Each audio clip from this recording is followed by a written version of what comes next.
Welcome back to TTS Daily with me, Yi. Our first story in Singapore, a secondary school student cut a teacher with a penknife.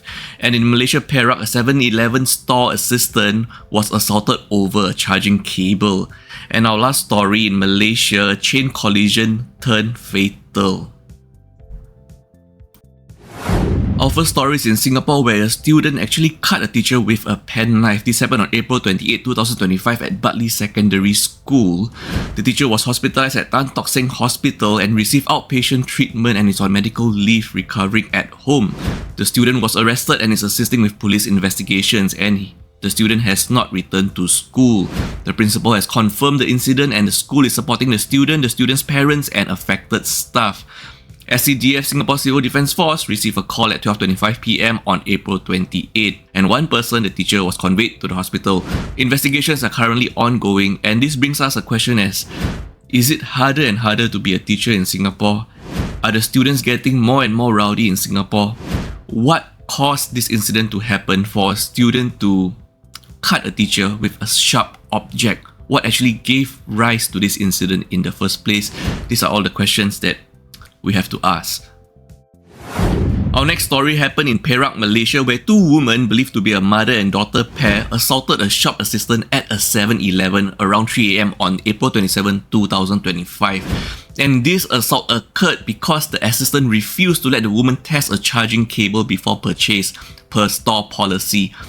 Everyone has been to convenience store, right? Everyone knows what is 7-Eleven, right? So the shop assistant is not able to let anyone test any products before purchase. This is not your neighborhood small local business where you can just ask the boss at the counter, boss, can I try the product first to make sure it's working before I buy it? This is 7-Eleven, a global, worldwide convenience store chain that the women have to become aggressive, shouting at the assistant, demanded to try the cable without paying. The younger woman then struck at the assistant's face, forcibly pulled off her tudung, causing her to lurch over the counter, while the older woman attempted to restrain her daughter during the altercation. The shop assistant, of course, sustained bodily injuries. After this incident, the older woman later re-entered the store and stole a charging cable and charger from the counter. The victim's mother shared details via the now deleted social media post, and a police report has been filed, but the suspects remain unidentified. And our last story of the day happened in Malaysia, Johor, at the North-South Expressway, where a 23-year-old male riding a Honda Wave motorcycle lost control of his vehicle and fell on the rightmost lane. This happened on 28 April 2025 at 6:25 a.m. After the rider fell, two Good Samaritans assisted him, a 33-year-old Yamaha X-Max motorcyclist and a Toyota Vios driver. They stopped in the middle and the rightmost lane to assist with the fallen rider. Just mere moments later, a Honda City rear-ended the Toyota Vios car. So this turned into a chain collision.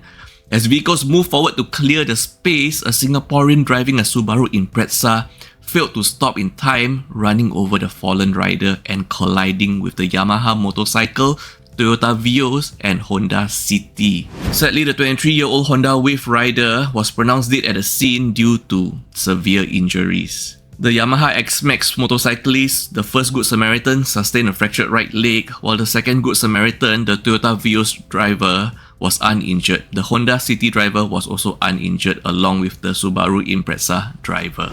So police investigations are being conducted by the South Johor Bahru District Police, and the case is being investigated under Section 41(1) Road Transport Act 1987 for causing death by reckless or dangerous driving. This incident highlights the risk of stopping on expressways and chain collisions, and this isn't the only case where chain collisions has been potentially dangerous or fatal to any parties, being the party that's injured or the Good Samaritans trying to help them. For example, just earlier this year in Kuantan, Malaysia, a man who rescued a driver whose car fell into a ditch, a Good Samaritan, was struck by a speeding car moments later while he was waiting by the side of the road waiting for help. And also another case in Singapore on July 28, 2024, where two Good Samaritans tried to help with a motorcycle rider who had collided with a car, with one Good Samaritan being struck by a passing car. So everyone, be on your highest form of alert as always on the roads, as a road user on the highway, especially so if you are being a Good Samaritan.